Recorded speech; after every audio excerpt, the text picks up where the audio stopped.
नमस्कार श्रोते हो, रेडिओ जयंतच्या आनंदी कट्ट्यावर मी अनुराधा आपणा सर्वांचं मनपूर्वक स्वागत करते.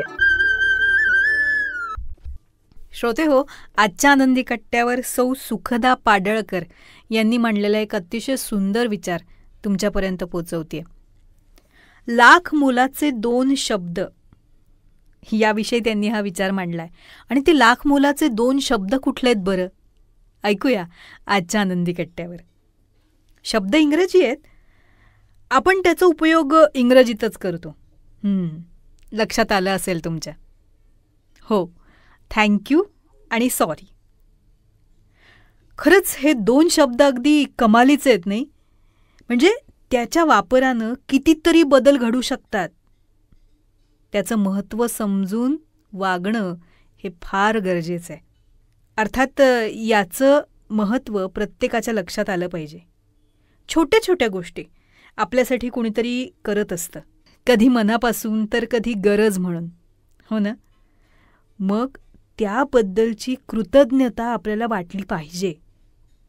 एखाद्यानं आपल्यासाठी काही केलं तर केलं म्हणून काय झालं, एवढं तर केलंच पाहिजे, त्यात काय विशेष असं न मानता समोरच्याचं कौतुक नाही केलं तरी थँक्यू म्हणणं इतके संस्कार तर आपल्यावर निश्चितच पाहिजेत.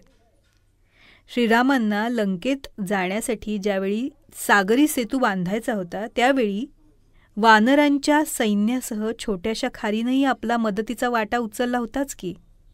त्यावेळी श्रीरामांनी तिच्या पाठीवर फिरवलेली बोटं हे त्यांच्या कृतज्ञतेचं प्रतीक नाही का?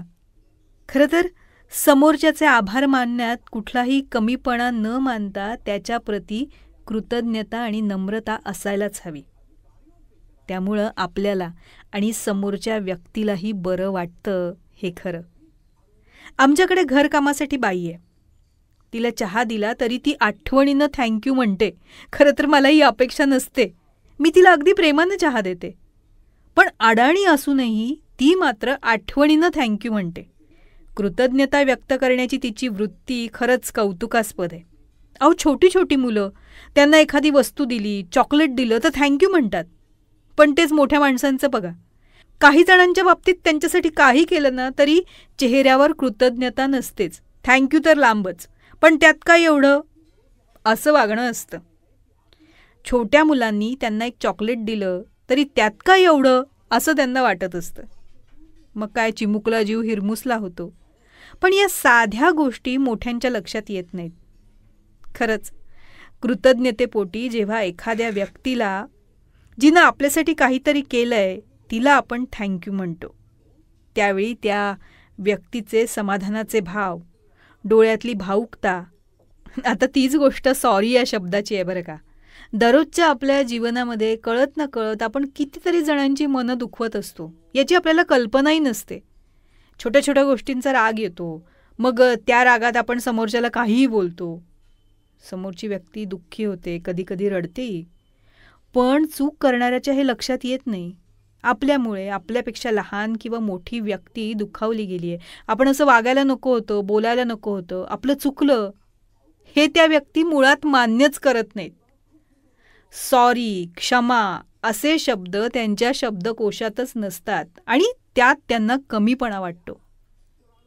समोरच्याच्या मनाची दखल घेणं हे सुद्धा त्यांना महत्त्वाचं वाटत नाही. हा एक प्रकारचा अहंकारच. तो मान्य करणं त्यांना जमत नाही. नव्हे, जमवायचं नसतं. मी का कमीपणा घेऊ, सगळं काही स्वतःला कळतं, मला काय तू शहाणपणा शिकवणार, याप्रमाणे या व्यक्ती असतात. खरं सांगू, अशा व्यक्तींची खरं तर कीव येते. आपलं आयुष्य किती अशाश्वत आहे. या परमेश्वरानं दिलेल्या अमूल्य देणगीबद्दल आपण त्याचं कृतज्ञ राहायलाच हवं नाही? म्हणजे आपल्या आयुष्यात आपण आनंद निर्माण करायला हवा. चूक भूल देणं घेणं असं आपण म्हणतो की नाही, तितकं सहज आयुष्यात थँक्यू आणि सॉरी हे शब्द म्हणता आले पाहिजेत.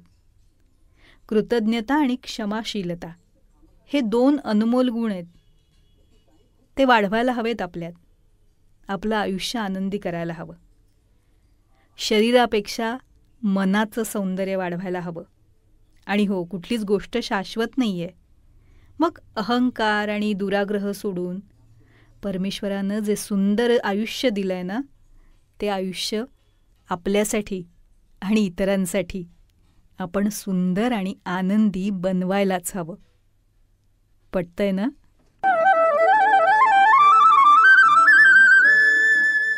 तर श्रोते हो, आजचा हा विचार तुम्हाला कसा वाटला याविषयी आम्हाला आपल्या प्रतिक्रिया जरूर कळवा. त्याचबरोबर रेडिओ जयंतनं चतुरस्त्र हा पॉडकास्ट सुरू केलेला आहे आणि या पॉडकास्टमध्ये प्राध्यापक, लेखक, कवी, नाटककार श्री रमेश कोटस्थाने यांच्याशी साधलेला दिलखुलास संवाद आपण बघणार आहात.